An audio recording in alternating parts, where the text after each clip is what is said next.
On ne t'a jamais expliqué ça. Mais le sel influence ton énergie financière. Tu as peut-être tout fait correctement. Tu travailles, tu essaies, tu pries, et pourtant, l'argent ne vient pas. Ou il vient, et repart aussi vite. Comme si quelque chose, quelque part, bloquait le flux. Et si je te disais que ce quelque chose n'est pas dans ton compte bancaire, mais dans ton énergie? Ce que tu vas découvrir dans cette vidéo, c'est un rituel ancien, simple, que des millions de personnes pratiquent encore aujourd'hui dans des dizaines de cultures différentes à travers le monde. Un rituel avec un ingrédient que tu as probablement chez toi en ce moment même. Le sel. Et non, ce n'est pas de la magie de pacotille. Ce n'est pas une superstition sans fondement, c'est quelque chose de profond, de vibratoire, de spirituellement ancré dans des traditions millénaires qui ont résisté à l'épreuve du temps. Parce que le temps, lui, ne ment jamais. Mais, avant d'aller plus loin, je dois te dire quelque chose d'important. Ce que tu vas entendre ici peut vraiment transformer ta relation à l'argent, à l'abondance et à toi-même.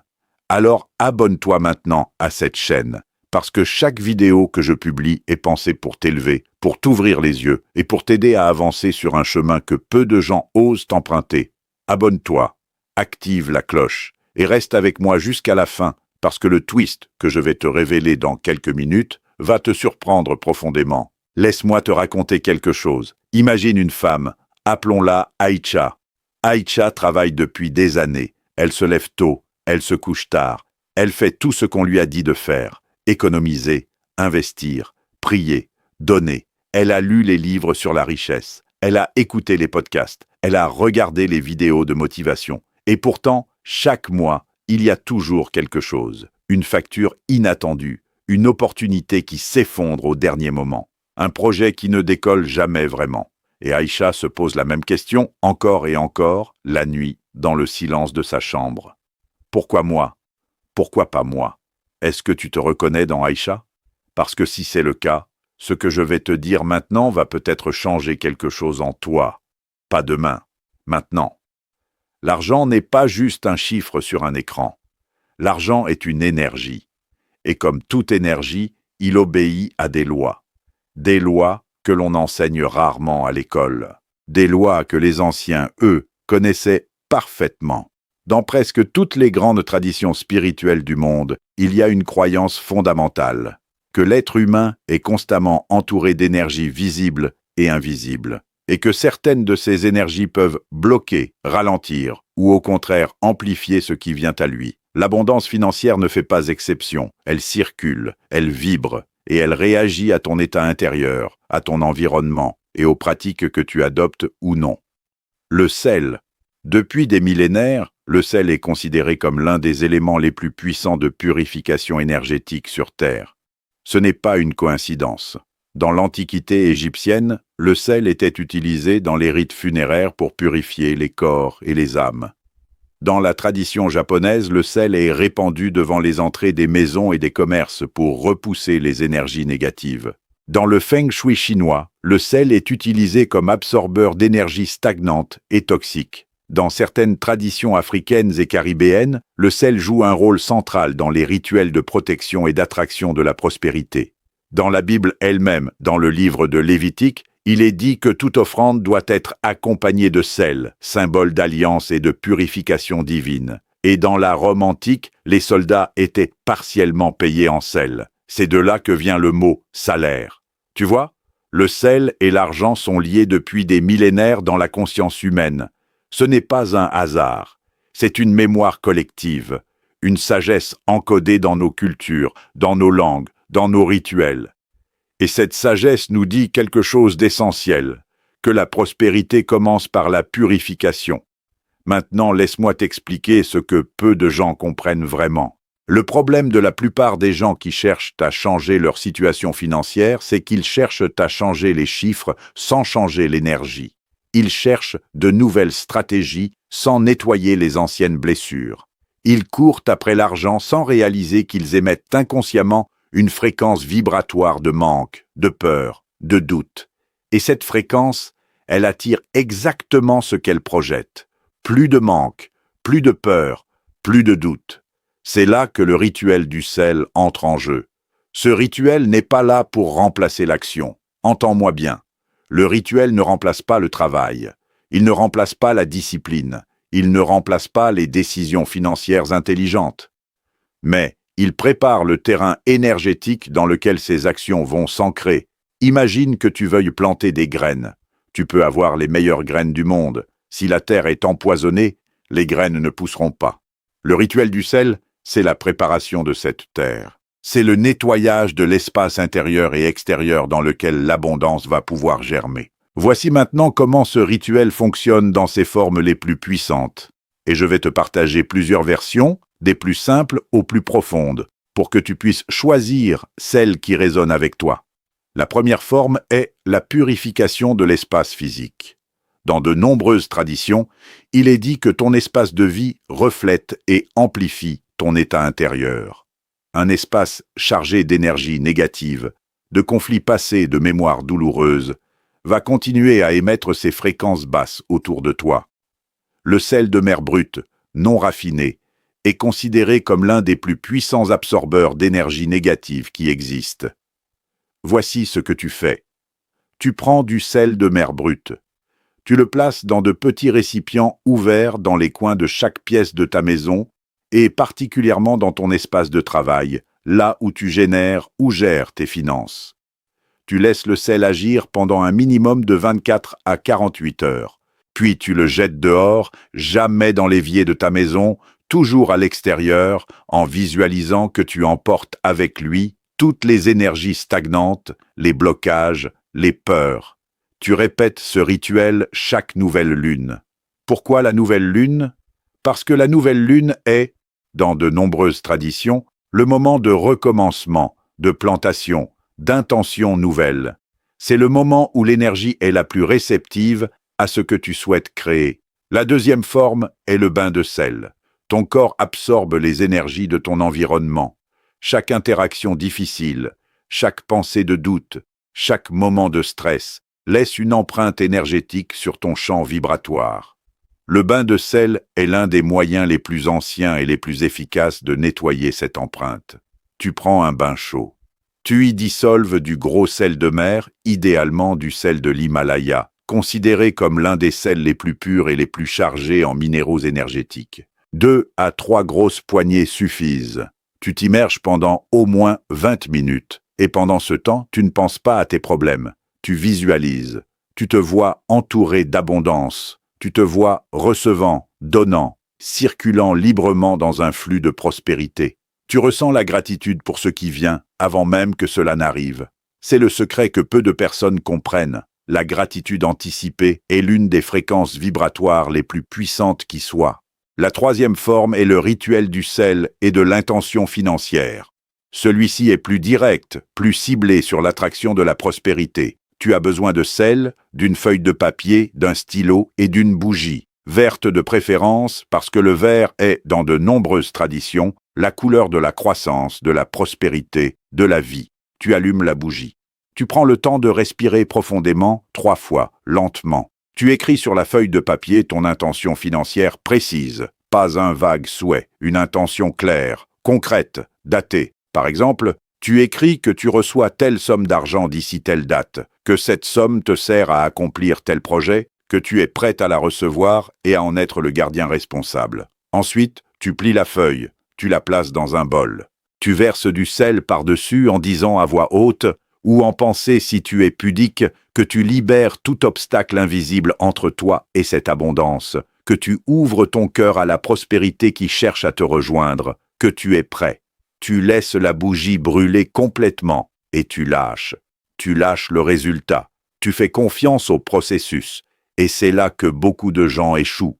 Non pas parce qu'ils n'ont pas fait le rituel, mais parce qu'ils ont fait le rituel avec une main et agrippé leur peur de l'autre. Le rituel du sel n'est pas un interrupteur magique. C'est un acte de foi. Et la foi, par définition, exige de lâcher le contrôle. Mais maintenant, je dois te parler du vrai secret. Celui que presque personne ne t'explique. Parce que tout le monde te parle du sel comme d'un outil externe, un objet que tu poses ici, que tu mets là, qui fait quelque chose de mystérieux dans l'air autour de toi. Mais les grands maîtres spirituels, les véritables sages de ces traditions, te dirait quelque chose de différent. Il te dirait que le sel n'a de pouvoir que parce que toi, tu en as. Le sel est un amplificateur. Il amplifie ce que tu portes en toi. Et c'est là que tout change. Si tu fais le rituel du sel avec un cœur fermé, avec une mentalité de victime, avec la conviction secrète que tu ne mérites pas l'abondance, alors le sel va amplifier exactement ça.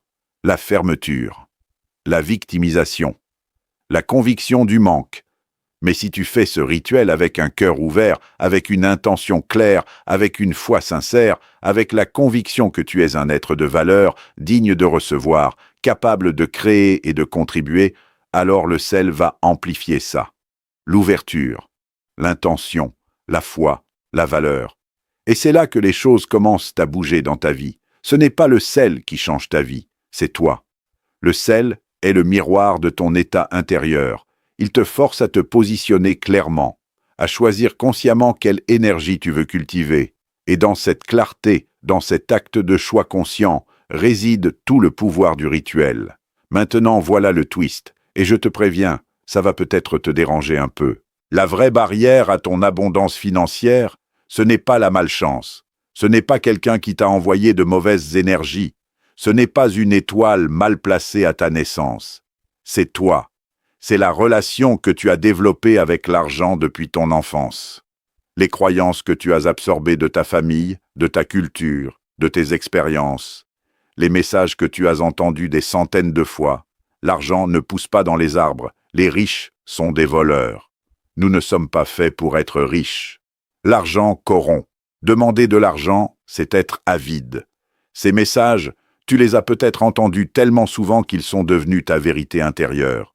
Et cette vérité intérieure envoie un signal permanent à l'univers. Un signal qui dit « non merci, je ne veux pas de trop d'argent », parce que inconsciemment, tu associes l'argent à quelque chose de dangereux, de corrupteur, d'incompatible avec qui tu es. Et c'est précisément pour ça que le rituel du sel est si puissant, pas pour des raisons mystiques extérieures à toi, mais parce qu'il t'oblige à faire quelque chose de radical. Il t'oblige à t'arrêter, à te mettre en présence consciente, à articuler clairement ce que tu veux, à confronter ce que tu crois mériter, à purifier, symboliquement et psychologiquement, les vieilles couches de honte, de peur et de limitation qui recouvrent ton rapport à la prospérité. C'est un acte de reparentage spirituel. Tu te dis à toi-même à travers ce rituel que tu mérites l'abondance, que tu es prêt à la recevoir, que tu fais confiance au flux de la vie. Et répéter régulièrement, avec sincérité et intention, ce message commence à s'ancrer, profondément, neuralement, vibrationnellement. Les neurosciences modernes nous disent que le cerveau ne distingue pas vraiment entre une expérience vécue et une expérience intensément visualisée, que les rituels, qu'ils soient religieux, spirituels ou personnels, activent des circuits neurologiques liés à la confiance, à la sécurité et à l'intention. Que la répétition d'actes symboliques conscients reprogramme littéralement les croyances limitantes ancrées dans le subconscient. Ce n'est pas de la superstition, c'est de la neuroplasticité, c'est de la psychologie profonde, c'est de la sagesse ancestrale confirmée par la science moderne. Et maintenant, je veux t'inviter à quelque chose. Maintenant, tout de suite, avant même de faire un rituel avec du sel, je veux que tu fasses quelque chose de simple mais de puissant. Pose-toi cette question et réponds-y honnêtement, dans ton cœur, pas dans ta tête rationnelle. Est-ce que tu crois sincèrement que tu mérites d'être financièrement abondant? Pas juste confortable, pas juste à l'aise, abondant. Est-ce que tu te sens digne de recevoir beaucoup, de créer beaucoup, d'avoir beaucoup, tout en étant une bonne personne, généreuse, intègre, aimante? Si quelque chose en toi hésite, si tu sens une petite voix qui dit oui, mais... alors tu as trouvé le vrai blocage. Pas dans ton compte bancaire, pas dans l'économie, pas dans les gens qui ne te reconnaissent pas. Dans toi, dans cette hésitation. Et c'est là que commence le vrai travail. Un travail que le rituel du sel peut accompagner, soutenir, amplifier. Voici maintenant quelque chose que beaucoup de traditions spirituelles enseignent, mais que peu de gens intègrent vraiment dans leur pratique autour de la prospérité. L'argent, dans sa forme la plus pure, est une énergie de service. L'argent vient à ceux qui créent de la valeur pour les autres. L'argent circule vers ceux qui donnent, qui servent, qui contribuent avec générosité et excellence. Il y a une loi spirituelle que l'on retrouve dans presque toutes les grandes traditions du monde. Dans la Bible, elle s'appelle la loi du don. Donne et il te sera donné. Dans le bouddhisme, elle s'appelle dana, la générosité comme chemin vers l'abondance.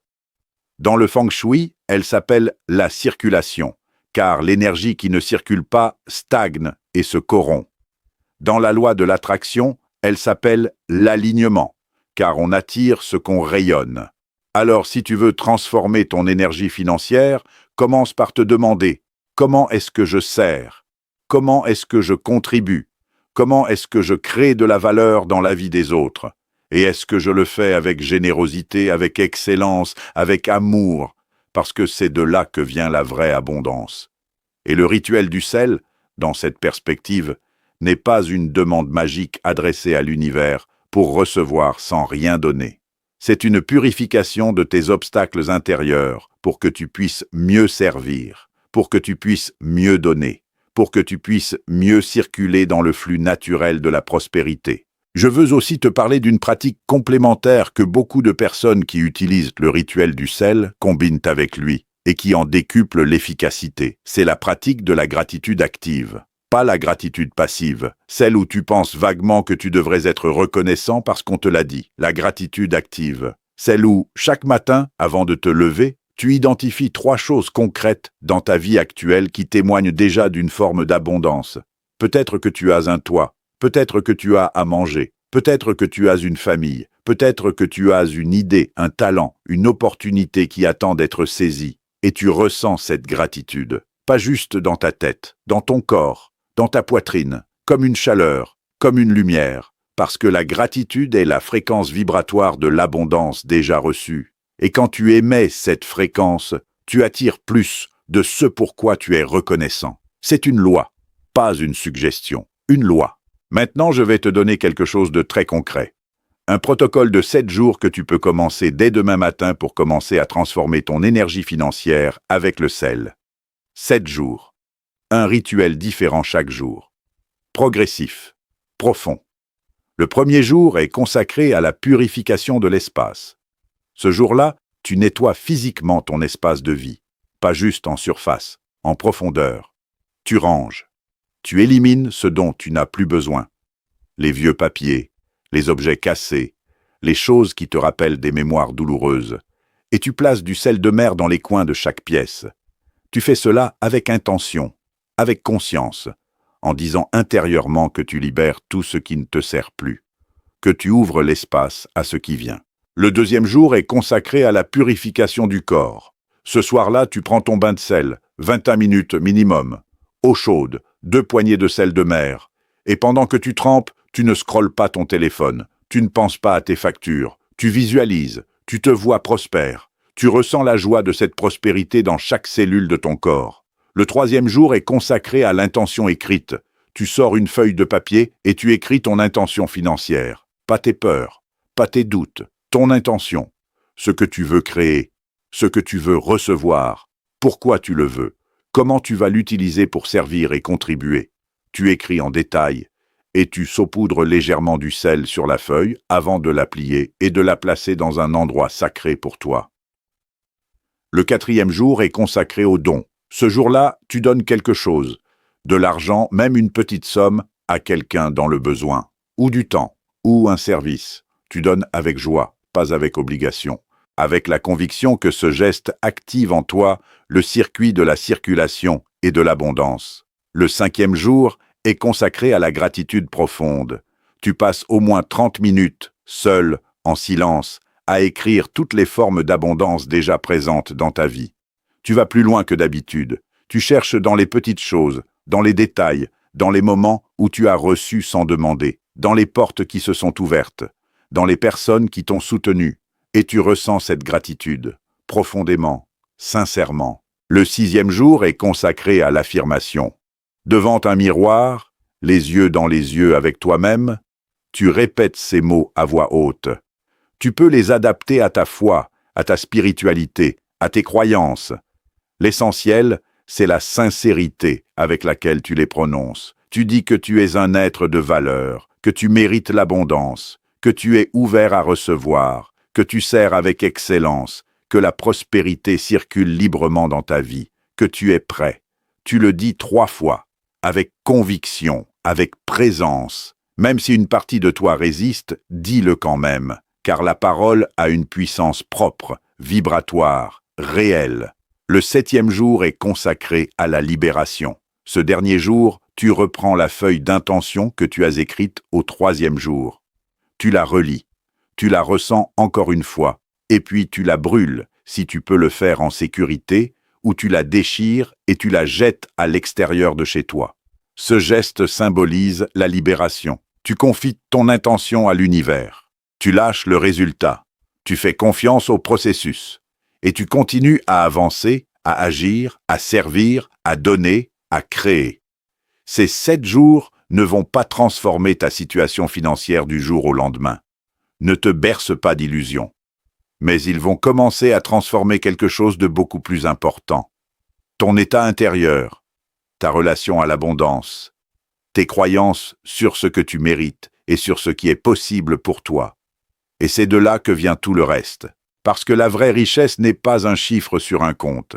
La vraie richesse, c'est l'état d'une personne qui sait qu'elle a de la valeur, qui sait qu'elle peut contribuer, qui sait qu'elle mérite de recevoir, qui circule librement dans le flux de la vie sans se contracter dans la peur ou le manque. Cette personne-là attire naturellement les opportunités, les bonnes rencontres, les projets qui aboutissent, les idées qui se matérialisent, non pas parce qu'elle a fait un rituel avec du sel, mais parce qu'elle a fait le travail intérieur qui lui permet d'être en résonance avec l'abondance. Et maintenant, laisse-moi te dire quelque chose que j'aurais aimé entendre bien plus tôt dans ma propre vie. Le blocage financier que tu vis en ce moment, quel qu'il soit, n'est pas une punition. Ce n'est pas un signe que tu n'es pas assez bien. Ce n'est pas la preuve que la vie est injuste ou que tu n'as pas de chance. C'est une invitation à regarder en toi, à identifier ce qui bloque, à purifier ce qui stagne, à recommencer avec plus de conscience, plus d'intention, plus de foi. L'abondance n'est pas réservée à une élite. Elle n'est pas réservée à ceux qui ont eu de la chance à la naissance. Elle est disponible pour tout être humain qui est prêt à faire le travail extérieur et intérieur pour la recevoir. Et le sel, dans toute sa simplicité, dans toute sa beauté, dans toute son histoire millénaire, peut être le premier pas de ce voyage. Un petit bol de sel dans un coin de ta chambre. Une intention claire dans ton cœur. Une foi sincère que quelque chose peut changer. Et ça commence. Je veux maintenant te parler d'un dernier aspect de ce rituel que peu de gens abordent. Et c'est peut-être le plus puissant de tous. Quand tu fais un rituel, n'importe quel rituel, tu fais quelque chose d'extraordinaire du point de vue psychologique et spirituel. Tu t'arrêtes. Dans un monde qui ne s'arrête jamais, qui accélère en permanence, qui bombarde ton attention de toutes parts, tu t'arrêtes. Tu fais quelque chose de délibéré, de conscient, de volontaire. Tu dis à ton esprit par cet acte que cette chose est importante, que tu prends le temps, que tu y crois assez pour agir. Et cet acte lui-même, cet arrêt délibéré, cette présence consciente, envoie un signal puissant à ton subconscient. Un signal qui dit que tu es sérieux, que tu es engagé, que tu veux vraiment changer. Et le subconscient, ce gardien invisible de tes croyances et de tes comportements, commence à se mettre en alignement. Il commence à chercher des preuves que ce changement est possible.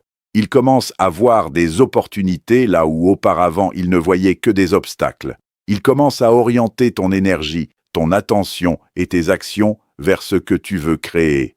Les rituels fonctionnent parce qu'ils sont des actes d'engagement, des actes de foi, des actes de volonté consciente.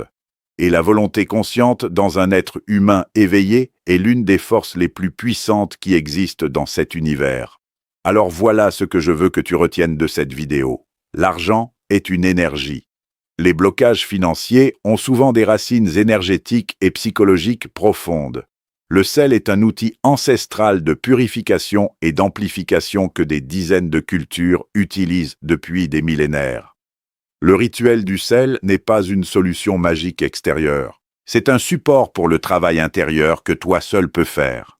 Ce travail commence par la purification, continue par l'intention et s'enracine dans la gratitude, le don, la foi et l'action. Et la vérité la plus profonde que tu peux porter avec toi ce soir, c'est que tu mérites l'abondance. Pas parce que tu l'as méritée selon des critères extérieurs, mais parce que tu es un être humain vivant, pensant, aimant, créant, et que la vie, dans son intelligence infinie, veut que tu t'épanouisses. Tu n'as pas à choisir entre être spirituel et être prospère. Tu n'as pas à choisir entre être bon et être riche. Tu n'as pas à choisir entre ta foi et ton abondance. Ces choses ne s'opposent pas. Elles s'alimentent mutuellement, et le sel, dans sa sagesse silencieuse, te le rappelle depuis des millénaires. Alors voilà. Ce n'est pas le sel qui va changer ta vie. C'est ce que le sel va réveiller en toi.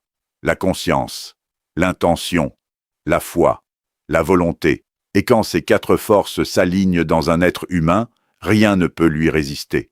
Absolument rien.